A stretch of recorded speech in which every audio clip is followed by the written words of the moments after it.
stuff going on. And a lot of surprises, literally. I think we all woke up Wednesday morning, many of us, not expecting the outcome, although some people did predict it with the election. And it was a surprise to me, to be honest with you. I really felt that the outcome would be different. And not to say the one is good, bad, or better than, or worse than, but I didn't expect the outcome we got. But I remember I was thinking back, and so first of all, I think from the deepest part of my heart, I do want to congratulate Donald Trump. I really do. And as Barack Obama so eloquently said, you know, we need to wish him success, because if he succeeds, we all succeed. And so I remember, you know, the 8 years ago when all of this was going on with Barack Obama and the division there. And people were not happy when he won both 2 elections in a row for president. Not happy at all. And responded in not such loving ways. And we're going to stop him at every turn along the way and make his presidency very, very difficult, which happened.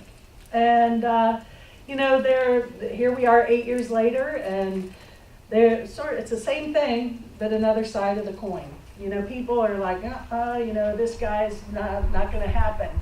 So it's you know, it's divisive. And I think that what I've gotten is, you know, the way people felt 8 years ago when Barack Obama was elected, the same people or the other people are feeling the same way now.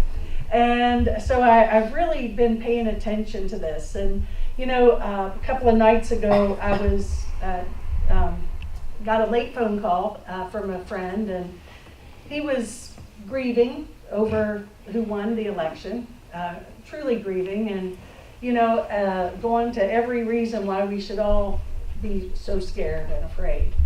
I'm like listening, and so I invited him to come today, but I don't see him.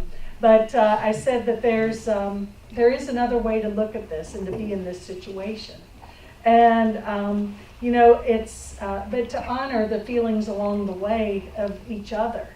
I don't know, I woke up Wednesday morning, I felt between Terry's death and the election, and I was just like, I could just feel the energy. I could barely get out of bed on Wednesday. And but Thursday, it was like I had a new beginning. I felt great on Thursday, and I felt really good since then. You know, I've had my moments, but other than that, I mean, I feel lighter. I feel like, yes, there is another way, and this is a good thing, no matter what it feels like or looks like. And and it was very appropriate timing. Yesterday, this Jeff Carrera, who is he's a new paradigm teacher. He offered the most wonderful seminar yesterday. Kathy Edwards had brought him in from, he lives in Philadelphia. And his workshop was exactly what we've been talking about. And I want to reiterate and share some of his wonderful insights too. He didn't go into the election, by the way, but I think, you know, we can apply this to every area of our life. And Yogananda, I want to share a quote because this, I know this to be the truth, and it's time that we stand in our truth and our convictions. And it says, do not take life's experiences too seriously. Above all, do not let them hurt you, for in reality they are nothing but dream experiences. If circumstances are bad and you have to bear them, do not make them a part of yourself. Play your part in life, but never forget it's only a role. What you lose in the world will not be a loss to your soul. Trust in God and destroy fear, which paralyzes all your efforts to succeed and attracts the very thing you fear. So we're on this cycle of, you know, it was like 8 years ago there was a group that was happy, and 8 years ago, and just this week there's another group that's really happy. And so it's like, okay, what's going to happen in 4 years, 8 years again? Well, it's not what this is about either.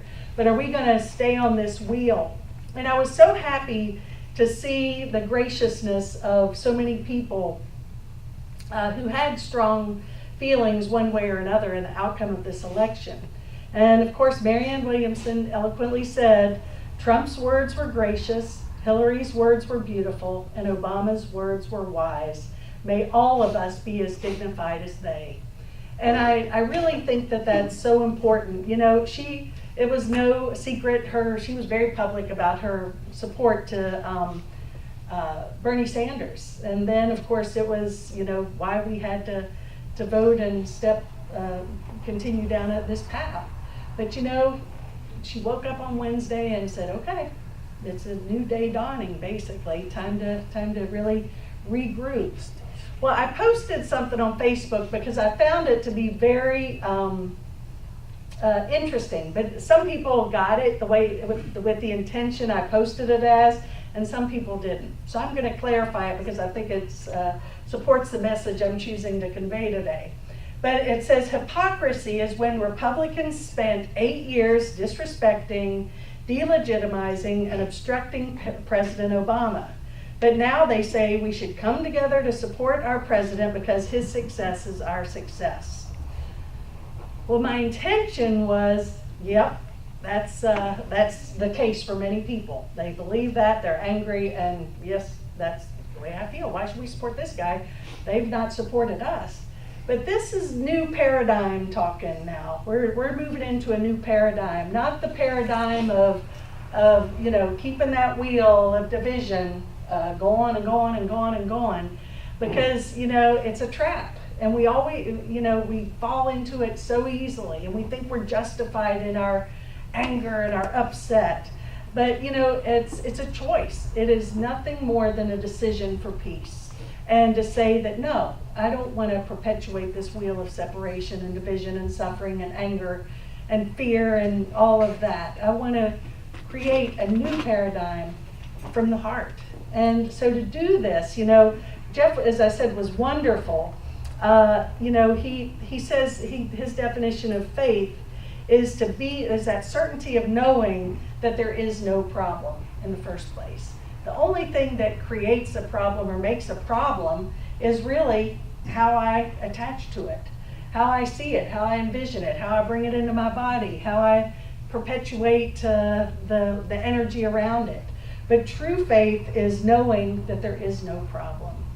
And he also talked about surrender and surrendering to the unknown, not knowing, but also knowing that it's okay. Everything is going to be okay. Not only okay, I think it's going to be better. And so I want to share this little story with you, and I know you've heard it, but I think it's a little, it's appropriate for now. And it says, there's a Taoist story of an old farmer who had worked his crops for many years. One day his horse ran away. Upon hearing the news, his neighbors came to visit. Such bad luck, they said. Maybe, the farmer said. Next morning, the horse returned, bringing with it 3 other wild horses. How wonderful, the neighbors exclaimed. Maybe, said the old man. The following day, his son tried to ride one of the wild horses, and he was thrown and he broke his leg. The neighbors came again to offer their sympathy on his misfortune. Maybe, answered the farmer. The day after, military officials came to the village to draft young men into the army. Seeing the son's leg was broken, they passed him by. The neighbors congratulated the farmer on how well things had turned out. Maybe, said the farmer. And I think that, you know, we think, our egos think we know what's best, but it's there, as long as we think we know better, I think we're blocking the huge grand plan and scheme of what could unfold and what is unfolding. But we really need to be willing to understand that the human perspective, okay, the ego perspective, the programs that we operate on and we attach to and think and give them so much meaning and value. Well, I love this statement that Jeff made yesterday, and he said the human perspective is not big enough to meet the problems of the world today. Mm-hmm. It's not. I mean, God knows we've tried, but it's not working. And that's not a bad thing. It's really about, as Buckminster Fuller said, you never change things by fighting the existing reality. To change something, build a new model that makes the existing model obsolete. That is really the new paradigm thinking. Faith is much better than belief, because belief is when someone else does the thinking. So those belief systems are really not allowing us to step out. Einstein, I know you've heard this quote, "We cannot fix the problems of the world with the mind that created them." Do we get that one yet? And it's this, we're still trying to figure it out. But again, new paradigm thinking and living is not of anything that this world or our ego minds have been able to work with to this point. But I think that with the meditation practice, it's, I found it interesting because, it's kind of just a simple practice. And he said, first one was kind of like, meditation begins now, meditation ends. It's like, oh, really? He said, see, now, I bet you in those 5 seconds you didn't have much to attach to and worry about, did you? And so it's like, but it's about building on that to be able to not, to recognize that these feelings and these thoughts as they come through, just sort of see beyond it. I loved into the void, in other words, and I remember something because I go out at night with the dogs sometimes, and it's pitch black, and take a flashlight, and I'll be like, just for fun, shining around. And if you shoot the flashlight out into the darkness, not a house and not a road or anything, the light, it just, it doesn't attach to anything. So he used that as an example to lead us in one of the meditations where we just kept looking out, not here, but just continue the focus out, into the void, into the nothingness. And it was a really powerful experience for me. And that analogy with the flashlight into the darkness was really helpful and powerful. Well, this is not just Jeff's idea or our idea here that we're talking about this by any means. I mean, it's sort of like, I think, in the evolution of consciousness is where we're all getting that nudge. It's time to let go, and it's a little scary. It is scary because we're really surrendering to something that we have no clue about. But my faith tells me that it's better than anything that I could imagine with my simple mind. Well, Greg Braden, he's coming in January, as you know. The title of his weekend is Human by Design, from Evolution by Chance to Transformation by Choice. So I see that as so empowering. Are we going to stay in that wheel of just like evolving by chance, or are we going to transform by choice? And I think that's a tipping point, or that time of making a new decision, pausing and saying, no, I'm going to move forward and I'm going to choose a different way of being in the world. I'm going to choose a different way of navigating my life. And so I'm so excited about that.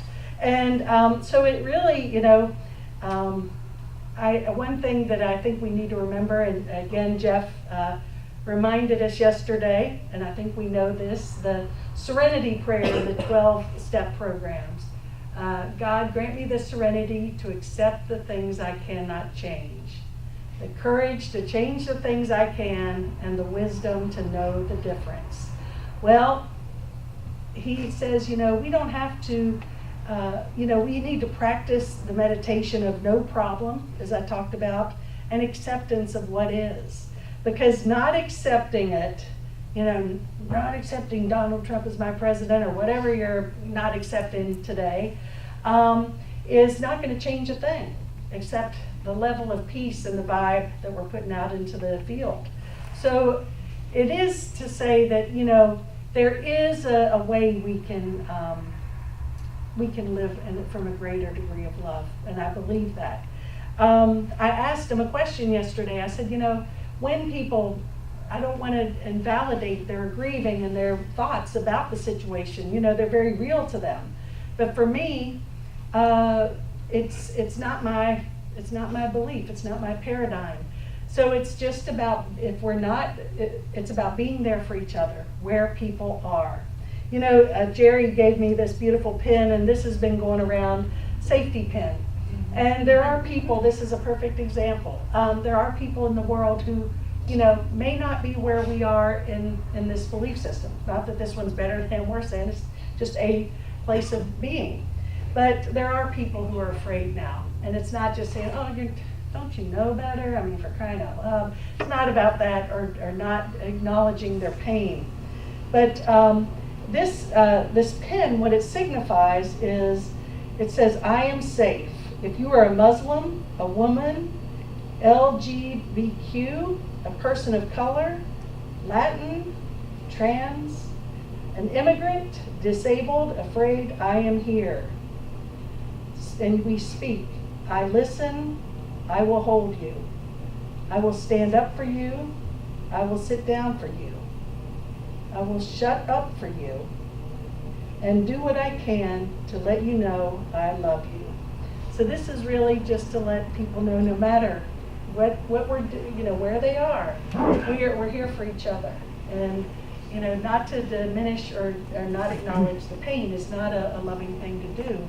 But I think that if we can come from a place of not attaching fear and anger, do it the best we can. I think we can really co-create this great new paradigm, because it is about harmonizing harmonizing in a new way of being. And I get this is really, your vibe attracts your tribe, right? So yesterday he had a captive audience. It was a nice sized crowd, about as many people are here today, and everybody was there, no resistance. So it was like, because everybody knew what they were coming for. They're coming to learn how to co-create a new paradigm, let go of the old, and move forward in a new way of being. So it was, there wasn't any resistance, and that was wonderful. To be in that vibe of like, wow, these people were all on the same boat here. This is great.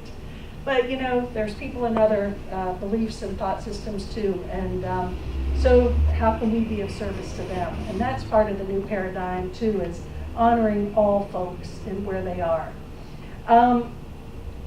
So it's also about a couple of things, great points I just want to share here. We need to let go of the need to win. We need to be a little more humble. This whole idea of, if there's a winner, there's got to be a loser, and if you win, you're better, and if you lose, well, that's an old paradigm too. There's the story of the Special Olympics when, these children were running around the track and one of the kids stumbled and fell. They're just running their hearts out and, trying to go to that finish line, and instead of, just like, kick and eat my dust, they all stopped, they went back, helped that person up, and they all crossed the finish line together. Now, who's the more evolved being there? It's a beautiful story. We're here to cross that finish line together. We definitely need to support each other in oneness. We also need to speak of we have to understand we really don't know. There's a great line in the Course that says, I do not know what anything, including this, is for, but I'm willing to be taught, to be shown another way, because I don't know. I don't know what this election was about. I don't know what Terry's passing was about. I don't know. And it's big hits for a lot of us this week. In a lot of ways, I've talked to a few people. There's more going on big hit-wise than just this. So I know we just need to surrender to the unknown. And it's a scary place because we're just afraid that what'll happen then. Well, I see that as being only good. Did you ever see that movie, Shirley MacLaine, Out on a Limb? Yeah. And that's one of my all-time favorites. It's free on YouTube. You can just watch it. It's like 4 hours long. It was a mini-series, at least 4 hours. But it's excellent. And it's about her spiritual journey. And there's a part in this, where she goes to Machu Picchu, and she's in Peru. And anyway, her spiritual teacher is driving, it's pitch black, driving down a dirt road, and it's one of these, and blah, blah, blah, blah. And all of a sudden, he was talking to her about surrender and let go, and he lets go of the steering wheel. And then she's singing, if they could see me, that If They Could See Me Now song, and she's like freaking out, and she's wanting to grab the wheel, but she's like, oh my God, but if I do, I'll probably just take us over a cliff. But, the message he was, teaching her was, about full surrender and trust. And, I think that's where we are, this turning point, let go of the steering wheel, surrender to the unknown, trust the process, tap into the love that we experience here, we have here for each other every week. Because it is a great road ahead of us. A couple of things in closing. Yogananda, again, here he was, walked the earth, died in the 50s. So, 100 years ago was when he was really coming to the Americas to teach his message. Yet it's so, truth is timely. And he was telling us the same thing, maybe in a different context, maybe to meet the needs of the people at that time, but the message is still the same. I believe a time will come when in greater understanding we shall have no boundaries anymore. We shall call the earth our country, and we shall, by the process of justice and international assembly, distribute unselfishly the goods of the world according to the needs of the people. But equality cannot be established by force. It must come from the heart. We must start now within ourselves. Now, the old paradigm, and some people maybe on one side of the fence would say that's ridiculous and you're socialist. But, that's okay. If we live from the heart, I do believe it's God's will that we all thrive, we all are happy. And it's not working yet, but we're going to get there. I have great faith in that. And he also goes on to say it's not wrong to tell the Lord that we want something, but it shows greater faith if we simply say, Heavenly Father, I know that thou dost anticipate my every need, sustain me according to thy will. So that is surrender. Thy will, not my will, be done. I'm willing to live from my heart with the guidance of God, no matter what that looks like. And that's how we create the new paradigm. Forgive the past, let it go. When we're tempted to judge, go in fear, attack, condemn, justify, whatever we do, take that pause, take that breath, and say, thy will be done. That's the new world that we're creating. And as Terry's, one of my favorite Terry songs, all that matters in the end is how we love. Well, this just, that's the truth. And, but another quote, which I will close with, it says, after all of this is over, all that will really matter is how we treated each other. And so it is. Namaste. Namaste.